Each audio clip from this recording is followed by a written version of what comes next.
Plus, vous êtes donc directrice France de l'ONG One. Cette organisation lutte contre l'extrême pauvreté et les maladies évitables. Et vous venez de publier un livre intitulé Objectif 2020, un monde sans extrême pauvreté. 2030. 2030, pardonnez-moi. Oui, vous avez raison, sinon c'est derrière nous. Peut-être faut-il expliquer exactement ce qu'on appelle l'extrême pauvreté, Najat Vallaud-Belkacem. Oui, l'extrême pauvreté, c'est le fait de vivre avec moins d'1,90 $ par jour et par individu. Donc dans le dénuement le plus total qui vous empêche d'accéder évidemment à une alimentation suffisante, mais aussi à des services de santé, à des services d'éducation, à des services de première nécessité. Ça concerne combien d'êtres humains? On a des évaluations? On estime aujourd'hui à un peu moins de 10% de la population mondiale, oui. Les gens qui souffrent de cette extrême pauvreté, c'est un peu moins de 700 millions de personnes. Et les maladies évitables, alors de quoi parle-t-on exactement? Et les maladies évitables, les deux sont liés. Absolument, les deux sont liés. Et c'est vrai que le cœur d'action d'une ONG comme la nôtre, One, c'est vraiment de faire reculer cette extrême pauvreté, le nombre de gens qui y vivent, et de faire reculer les maladies évitables, c'est-à-dire ces maladies qui continuent de tuer par centaines de milliers, voire millions, alors qu'on connaît les traitements, qu'on les a découverts, qu'on les possède, mais que ces traitements n'arrivent pas jusqu'aux populations les plus vulnérables qui vivent dans l'extrême pauvreté. Donc on parle de la tuberculose, de la rougeole, de la malaria, du sida. Alors on n'a pas toujours des vaccins, pour certaines d'entre elles nous avons des vaccins, donc nous notre objectif c'est de faire vacciner le plus possible d'enfants. Et pour par exemple le sida, on a des traitements. Ces traitements, on a connu une période historique au début des années 2000 où quand ils avaient commencé à arriver, eh bien, ils étaient beaucoup trop chers pour ces populations vulnérables. Donc il y a 8 millions de personnes qui sont mortes en Afrique subsaharienne du sida et qui auraient pu ne pas en mourir si on avait rendu ces traitements accessibles. C'est tout notre combat, c'est de ne pas reproduire ça avec le Covid-19 évidemment et de rendre tous les traitements accessibles dès que possible à tout le monde. Je vous cite, aujourd'hui encore en 2020, 1 milliard de personnes meurent de faim ou sont malnutries parce que dans les pays en développement, 450 femmes sur 100 000 perdent la vie en la donnant. Un enfant sur 27 n'atteint pas l'âge de 5 ans. 260 millions d'entre eux sont privés de leur droit à l'éducation. Oui, ce sont des chiffres qu'il faut rappeler parce que je crois qu'on manque cruellement de visibilité sur cette extrême pauvreté, sur ses effets, en effet, y compris en termes de mortalité. Mais aussi, on manque de visibilité sur notre capacité à agir contre tout cela. Et souvent, les gens vous disent « Oh là là, mais c'est tellement... » Ouais, c'est tellement énorme, oui. C'est une montagne, que voulez-vous y faire? En fait, si on peut faire. Depuis les années 60, on a mis en place, notamment grâce à l'aide publique au développement, dont on a tous décidé dans les pays riches qu'on allait y contribuer, des mécanismes qui nous permettent de venir en aide de ces populations. Des mécanismes qui ont permis, depuis les années 90, qu'on réduise de 75% la part de la population mondiale qui vit dans l'extrême pauvreté. Des mécanismes qui ont aidé des régions entières en Amérique latine, en Asie, des pays à sortir de cette extrême pauvreté. Reste une poche qui se trouve en Afrique subsaharienne, où 40% de la population vit dans cette extrême pauvreté et où il faut qu'on mette toute notre énergie maintenant pour l'en sortir. Alors que l'on nous dit que ce continent est celui de l'avenir de l'humanité. Et oui, et le plus jeune, donc ces deux réalités coexistent? Ces deux réalités coexistent. La vérité, c'est que dans les pays les moins avancés, c'est un gâchis absolument monstrueux. C'est un continent jeune. Pourquoi c'est un continent jeune? Pas simplement parce qu'il fait beaucoup d'enfants. C'est un continent jeune parce qu'on y meurt jeune, malheureusement. Vous savez, au début de la pandémie Covid-19, certains observateurs disaient vous voyez, l'Afrique, finalement, est moins touchée que d'autres régions du monde. Oui, parce que les personnes les plus vulnérables à la Covid-19 sont les plus âgées et qu'il y a beaucoup moins de plus âgés en Afrique subsaharienne. Oui. L'âge moyen de la population était l'explication, en fait. Exactement. Enfin, il y en a aussi d'autres. Mais en tout cas, on est vraiment sur un continent qui, précisément, est à un moment très critique de son histoire parce que il est le seul à n'avoir pas vraiment pris le chemin de la sortie de l'extrême pauvreté, contrairement à d'autres. Et en même temps, il est celui qui risque dont la population risque de grandir, de grossir le plus dans les années qui viennent. Donc ça veut dire que de plus en plus de personnes vont vivre sous cette extrême pauvreté. On ne parle que de l'Afrique ? Alors, il y a d'autres pays, évidemment, je ne veux pas vous faire le tour du monde de la souffrance, mais il y a évidemment d'autres pays. J'ai été surpris en vous lisant de voir qu'en tout cas, c'était un axe qui était majeur pour vous. Parce que clairement aujourd'hui, c'est la région du monde, l'Afrique subsaharienne, dans laquelle il y a cette concentration la plus évidente. Mais ça ne veut pas dire qu'en Syrie ou dans d'autres pays, touchés par ailleurs par des crises, des guerres, il n'y ait pas cette extrême pauvreté aussi. Et donc les mesures que nous appelons les gouvernements riches à prendre valent aussi évidemment pour d'autres pays, dans d'autres territoires. Vous êtes convaincu que l'extrême pauvreté peut être vraiment éliminée de notre planète ? Je le pense. C'est-à-dire que, en fait, si vous voulez... Il faut se souvenir qu'en 1981, c'était il n'y a pas si longtemps, il y avait 44% de la population mondiale qui vivait sous cette extrême pauvreté. 44%, c'est énorme. Et aujourd'hui, comme je vous le disais, on est à un peu moins de 10%. Donc vous voyez qu'on a quand même fait du chemin. Les 10% restants, c'est le but ? Eh bien, les 10% restants, c'est le but. Sauf que, évidemment, avec le Covid-19, la crise économique conséquente, vous imaginez qu'on est en train de prendre un retard considérable. On estime à 150 millions de personnes supplémentaires qui tombent dans l'extrême pauvreté en cette année 2020-2021. Donc, il va falloir finalement redoubler d'efforts pour y faire face. On va remonter le fil de notre actualité dans quelques instants. Et elle a des points de contact parfois avec votre engagement. On a l'impression aussi que quand nos responsables politiques, et donc je m'adresse aussi à vous, quand ils perdent le pouvoir ou qu'ils le quittent, ils vont se refaire une santé, se refaire une image, notamment dans des ONG. En attendant la prochaine élection, pouvez-vous garantir que cet engagement était bien le vôtre, de longue date, et que vous n'êtes pas juste dans une parenthèse avant de vouloir reprendre des fonctions politiques, mais avec une œuvre et un soutien auquel on ne peut que, je dirais, apporter nous-mêmes notre sympathie. Vous avez compris le sens de ma question ? Oui, je la trouve un peu taquine, à vrai dire. Mais j'ose espérer que personne ne met en doute mes convictions profondes en la matière. Et d'ailleurs, même quand j'exerçais des responsabilités politiques, si vous reprenez chacun de mes engagements et surtout de mes réalisations, si vous me le permettez, vous verrez que la lutte contre non seulement la pauvreté, mais aussi contre les dysfonctionnements de notre monde qui créent les injustices et les inégalités a toujours été au cœur de mes combats. Comme ministre de l'Éducation, il ne vous aura pas échappé, par exemple, que j'ai multiplié par 2 les fonds sociaux destinés aux élèves les plus pauvres, que j'ai été la ministre qui a augmenté les bourses des étudiants. On parle beaucoup des étudiants en ce moment. Donc, oui, ça a toujours fait partie de mes engagements. Alors, c'est à vous que je posais la question, et c'est très bien que vous nous le répondiez ainsi, mais vous comprenez qu'on puisse avoir aussi ces perceptions. Ah oui, je le comprends. Elle a disparu pendant 3 ans, qu'est-ce qu'elle fait ? Elle est dans une ONG. Non mais, voilà. Alors, je le comprends. Simplement, pour revenir sur ce que j'ai fait ces 3 dernières années, parce que je crois que c'est important. En 2017, j'ai décidé de prendre du champ avec la politique. Je crois que c'est important de savoir se ressourcer, mon Dieu, ne pas s'accrocher tout le temps, comme un hamster dans sa cage. Allez voir ailleurs. J'ai passé 2 ans dans le secteur privé, dans une entreprise qui m'a permis de mieux comprendre les opinions publiques mondiales, et ça a été absolument passionnant et structurant pour moi. Et puis, l'engagement pour une cause m'a manqué, et donc j'ai décidé de rejoindre une ONG et le secteur, la société civile, comme on dit, pour me battre et pour défendre une cause à laquelle je tiens.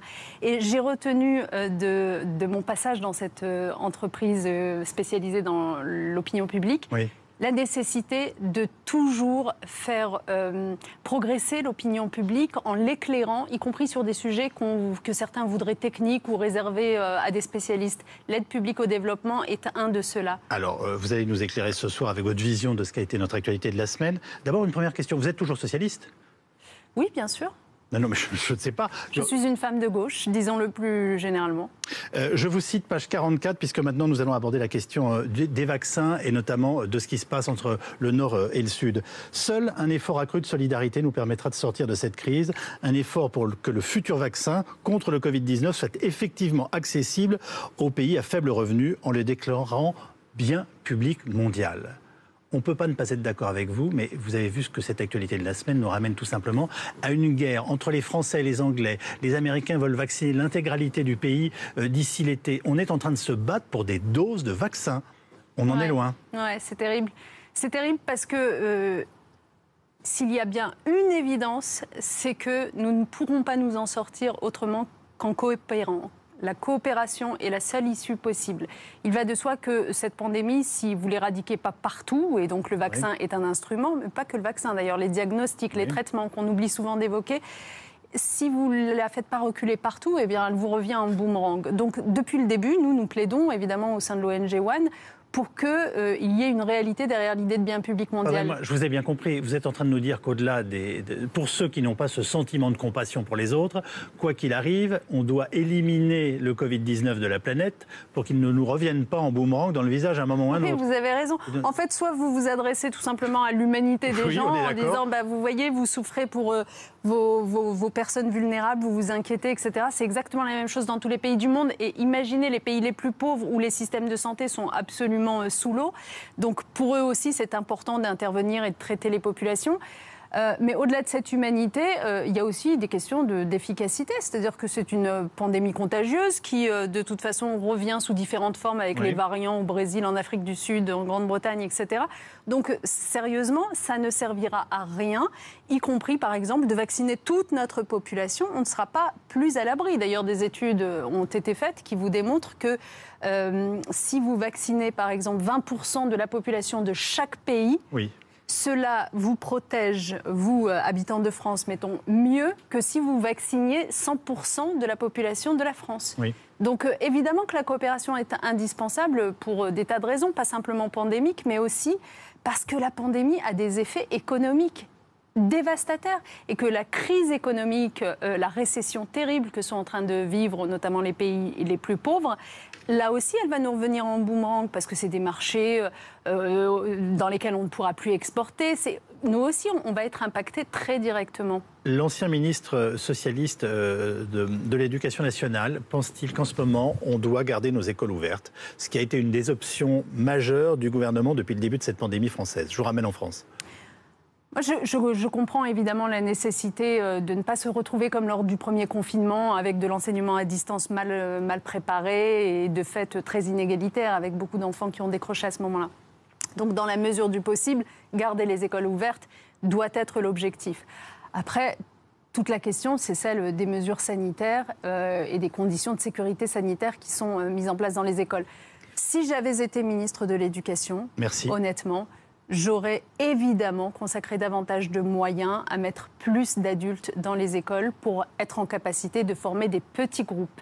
Je ne vois pas comment, en conservant les classes dans leur format actuel, classique, on arrive à faire respecter les gestes barrières, les distances de sécurité, dont d'ailleurs le conseil scientifique est en train, ou l'académie est en train de demander à ce qu'elles soient plus importantes, etc., etc. Ce qu'il se passe dans les cantines, par exemple. Alors, mais il paraît que le phénomène majeur, tous les spécialistes, en tout cas que moi j'ai interrogé récemment, nous disent tous, le problème c'est la cantine. Bien sûr, c'est évident. Alors, vous savez maintenant à quoi ça ressemble. Je ne sais pas si vous avez des enfants en âge d'être scolarisés, mais en tout cas, moi qui ai des enfants collégiens, maintenant, les enfants se succèdent à la cantine en ayant un quart d'heure pour déjeuner par groupe.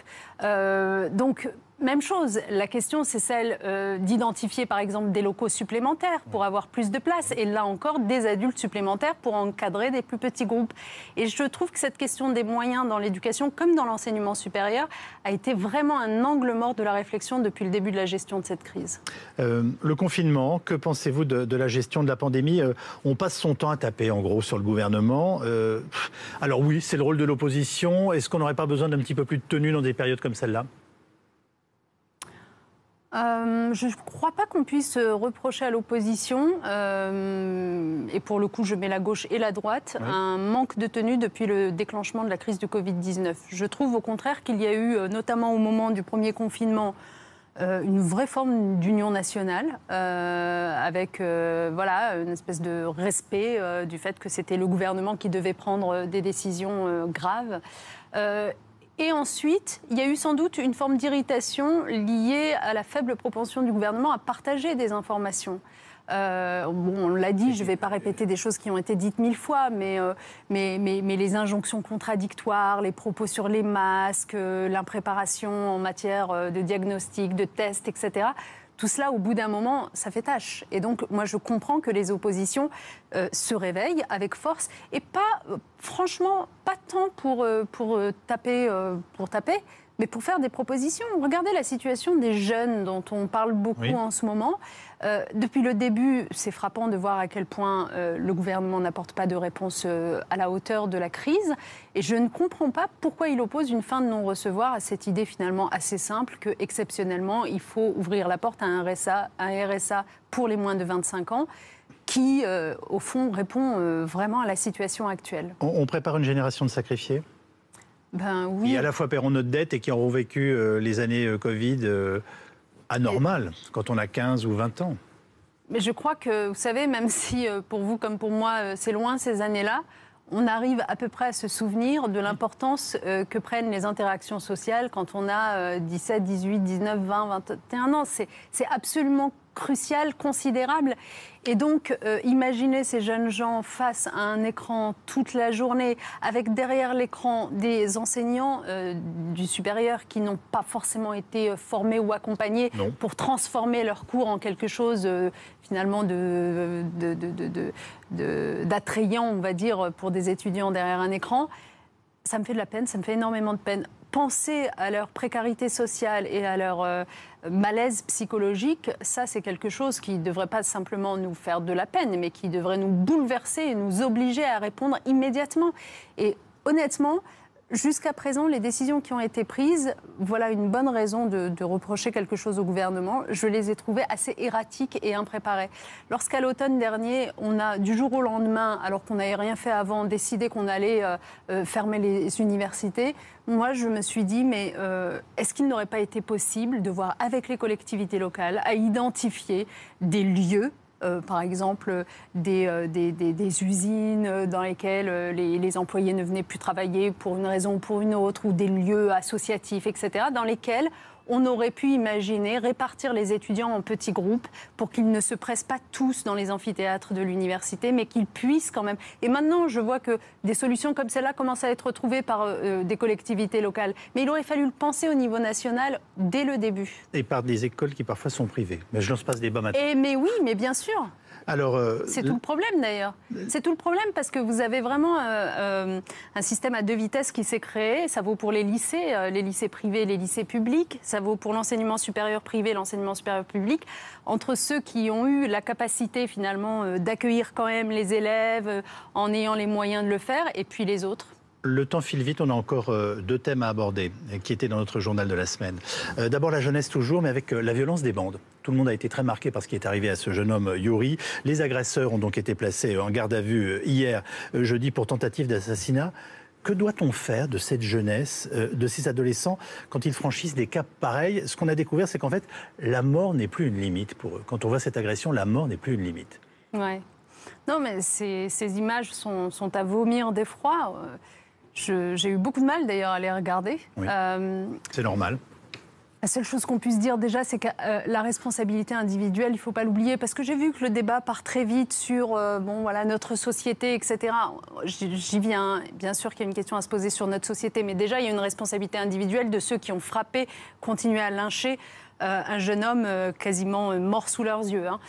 Donc il faudra une impunité totale, il faudra que la sanction soit extrêmement sévère pour ne pas laisser croire que ça n'est pas si grave.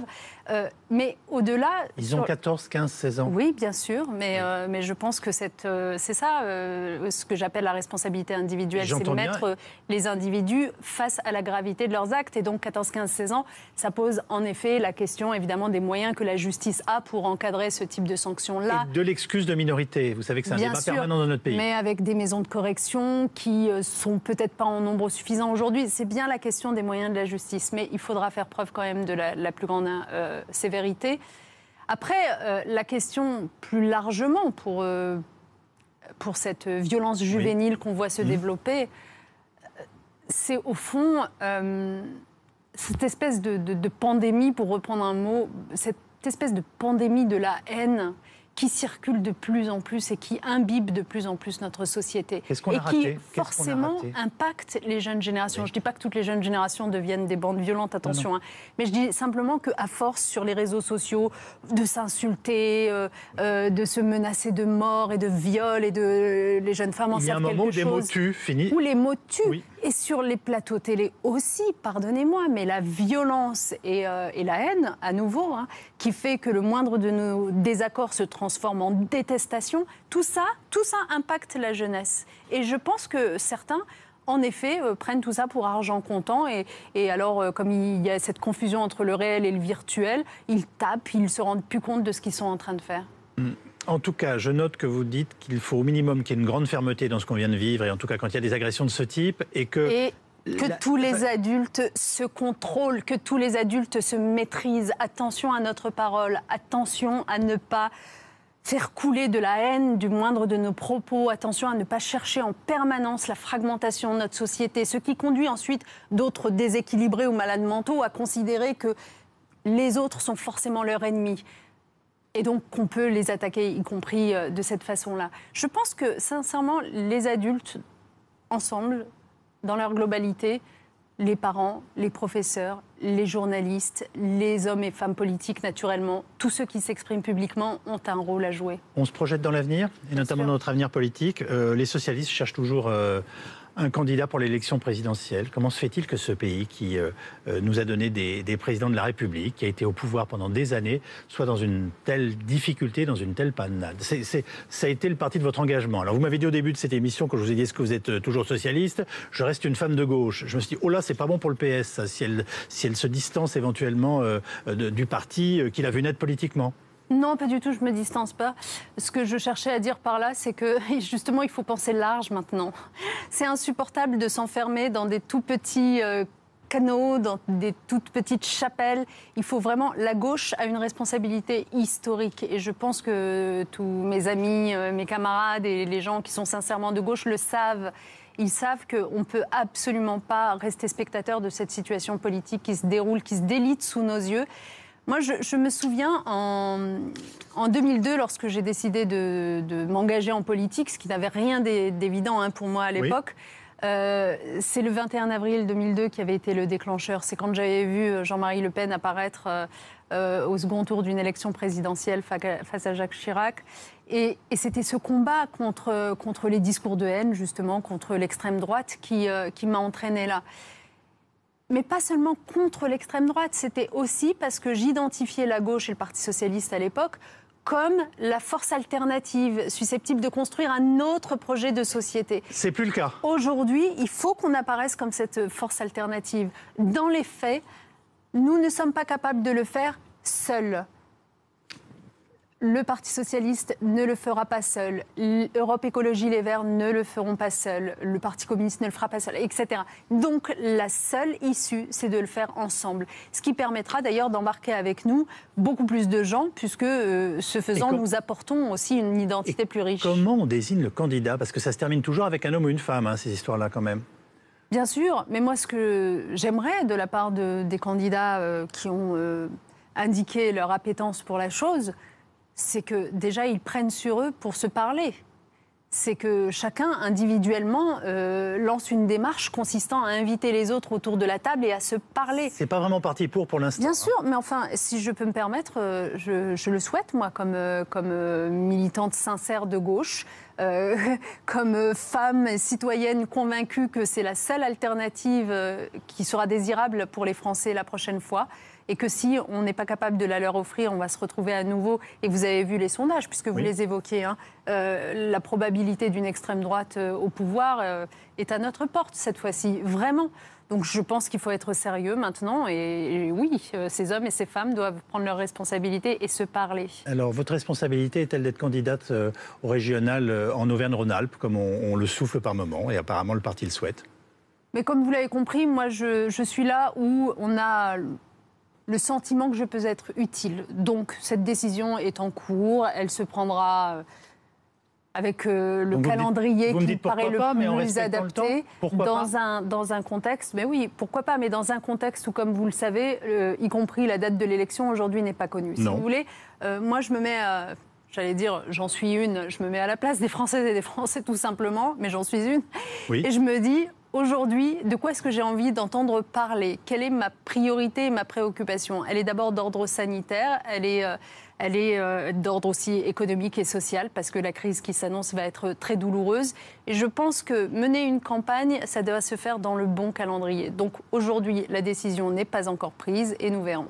Merci beaucoup, Najat Vallaud-Belkacem, d'avoir commenté l'actualité de la semaine pour nous. Je rappelle votre livre, Objectif 2030, un monde sans extrême pauvreté, paru aux éditions Librio. Merci à vous qui nous avez suivis et qui nous êtes fidèles. Dans un instant, votre film 10 jours sans maman avec Franck Dubosc et Horatica. Passez une très bonne soirée sur Canal+.